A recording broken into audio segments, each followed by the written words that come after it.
Вилаемо Лазаре, зелен венец, на венеца Лазаре, пъстри китки. Вилаемо Лазаре, зелен венец, на венеца Лазаре, пъстри китки. На венеца Лазаре, пъстри китки. Пъстри китки Лазаре, босилкови. На венеца Лазаре, пъстри китки. Пъстри китки Лазаре, босилкови. Лазаре, босилкови.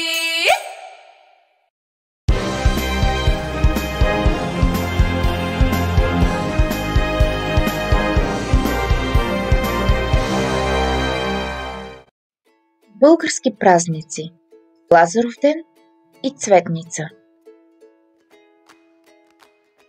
Лазаров ден и Цветница са християнски празници, но традициите и обичаите за тези два празника са различни за различните християнски народи. Днес ще ви разкажа за традициите и обичаите на Лазаров ден и Цветница в България.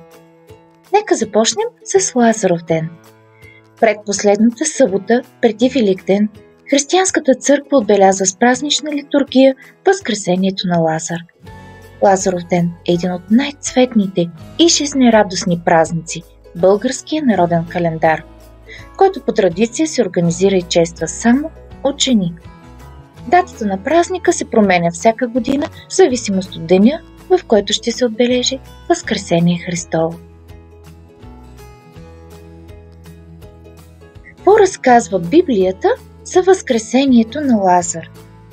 Исус имал 3 близки приятели, които живеели във Витания – Лазар и сестрите му Мария и Марта. Един ден, докато Исус бил от другата страна на Йордан, Мария и Марта изпратили човек да му съобщи: Лазар е много болен. Молим те, ела бързо. Но Исус не тръгнал веднага, а останал там още 2 дни.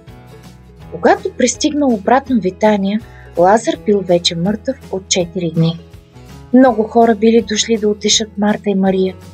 Когато чула, че Исус е дошъл, Марта изтичала да го посрещне.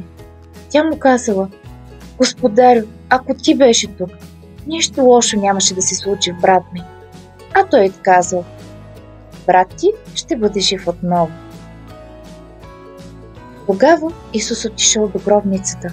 На входа й имало голям, тежък камък. И той извикал: махнете камъка. Когато камъкът бил преместен, Исус извикал: Лазаре, излез. Тогава се случило чудо. Лазар излязъл от гробницата, увид в ленени превръзки. Исус казал: махнете му превръзките и го оставете да си върви жив и здрав вкъщи. Поверия, традиции и обичаи на Лазаров ден. По стари български традиции и обичаи, подготовката на Лазаров ден се почва рано. По-възрастна жена, която е била лазарка и познава лазарските песни, обучава по-младите момичета на песните, които ще изпълняват, обикаляйки селото. По-голямата част от тях пеят, а останалите танцуват, тъй като Лазаров ден е празник на песента и на танца. Още в ранното утро момичетата се разделят на групи от 5-6 лазарки и започват да обикалят селото, пременени в специални дрехи. В различните части на България момичетата се обличат в различни дрехи. Например, в източна Тракия лазарките обличали нови булченски рокли за късмет и да се омъжат скоро. В Кюстендилско в ръката си носили кърпа, с която момичето се кланя на сватбата, така наречената кланячка. А в Шопския край главите им били украсени с цвете от копринена трева и красиво пауново перо. Премяната на лазарките символизира не само брачния характер на празника, но и любовта, женитбата, плодородието, които винаги преплитат своята същност в едно. В Кюстендилския край лазарките пеели не само в домовете, но и в гората, в раззеленилите се ниви, дори по пътя и все за здраве, плодородие и щастие. Традицията на Лазаров ден повелява да се пее на всеки член от семейството, в зависимост от неговата възраст, дали е мъж или жена и положението му в обществото. Независимо от това, лазарките влизат в дома с типичното за празника обращение: „Ой, Лазаре, Лазаре!“ В миналото нашите баби и дядовци са вярвали, че думите, изречени на този ден, имат магическа сила. И освен, че ще помогнат на момичетата да се омъжат, ще помогнат и на пролетта да смени зимата. С вярата в мистиката на Лазаров ден са свързани и много от обичаите, които се изпълняват. Стопанката на къщата тълкувала по ситото, което търкувала през лазарките, и гадаела за плодородието според това как точно ще падне то на земята.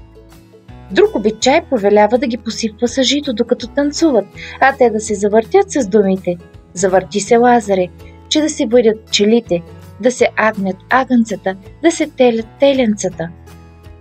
Според народните вярвания, стопанката на къщата задължително трябва да дари всяка една от лазарките с сурово яйце.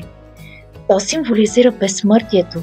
Освен това, с него са разваляли магии и са се правили гадания за бъдещето. Счита се, че къща, която е посетена от лазарки, е щастлива и благословена, каквото пожелават и те самите, чрез своите песни и прекрасните си танци. Легенда за Змейова невеста. С тези обичаи на Лазаров ден е свързано интересното народно поверие, според което момичето, което е лазарувало, не може да бъде похитено от змей. В източна Тракия легендата за Змейовата невеста е била широко разпространена. Тя разказва за момиче, което отивало с родителите си на събор в съседното село.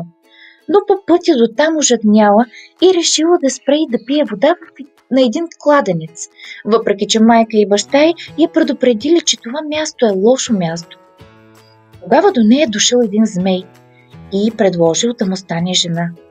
Той обещал несметни богатства, злато, сребро, скъпоценни камъни. Девойката първоначално се изплашила, избялкала при майка си и татко си, но нищо не им разказала. След като обаче съборът приключил, тя се подчинила на изкушението и се върнала при змея. След като се върнала при змея, тя останала при него без да вижда родителите си и своите приятели.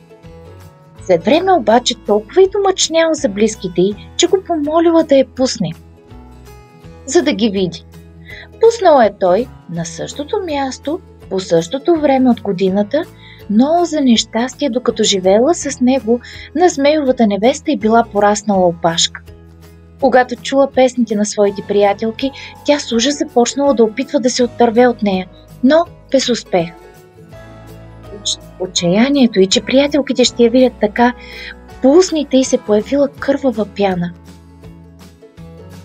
В нейна чест, девойките, нейните приятелки, започнали да танцуват специален танц, наречен буенец.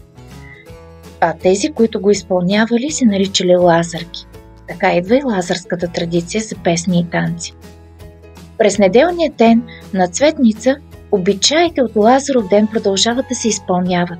Лазарките замесват обредни хлябове, наречени кукли, и завиват венец от върбови клонки, които пускат в течаща вода, за да се предпазят от змея, но и за да разберат дали скоро ще има сватба. Това момиче, чийто венец изпревари всички останали, ще се омъжи първа през годината. Този обичай се нарича комичене. И с него се бележи края на моминските пролетни игри. При вечер на площада се играе и последното хоро за годината, към което накрая се присъединяват и други момичета и момчета. Последното Лазарово хоро.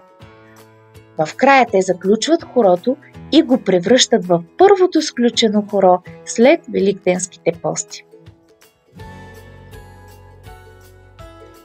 Ето ги прекрасните лазарки. Цветница.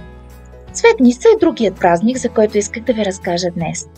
Цветница е подвижен християнски празник, който се отбелязва от православната, католическата и протестантската църква точно една седмица преди Възкресение Христово, в неделя след Лазаров ден. На Цветница, наричана още Връбница, Куклин ден, Цветна неделя, Вая, а в западните църкви и Палмова неделя празнуват всички, които носят имена на цветя. Обичаят комичене. На този ден, в неделя след Лазаров ден, се изпълнява и последният лазарски обичай – комичене. Рано сутрин лазарките отиват на реката, като носят цветя, върба и малки хлебчета, наречени кукли. Момичетата се нареждат до реката, пеят обредни песни и хвърлят в нея цвете и парченце от куклата. От това, дали ще останат неподвижни или ще тръгнат по течението, се гадае ще има ли скоро задумяване на някоя от момичетата. Ако китката или куклата останат на място, скоро сватба няма да има. Но тръгнат ли бързо по водата, е знак за скорошно задумяване. Момата, чиято кукла или китка бъде понесена най-бързо по течението на реката, се провъзгласява за комица на лазарките, които я вземат на ръце и я носят до селото. В определени райони на страната се правят и обредни люлки, които първо се люлее комицата, а след нея всички останали. След като изпълнят обичая комичене, девойките пеят песни за любов и за брак. Празникът завършва в дома на комицата, след което на момичетата се забранява да говорят с нея до третия ден на Великден, когато те отново й отиват на гости, а тя ги черпи с бойдисани яйца и символично им дава прошка. При вечер на Цветница момичетата и момчетата за последен път играят лазарско хоро. На Цветница се разрешава да се яде риба, а останалите ястия на трапезата трябва да са изцяло постни. Страстната седмица започва от понеделник след Цветница, когато са Христовите дни на страдания преди Неговото възкресение. Обичаят комичене.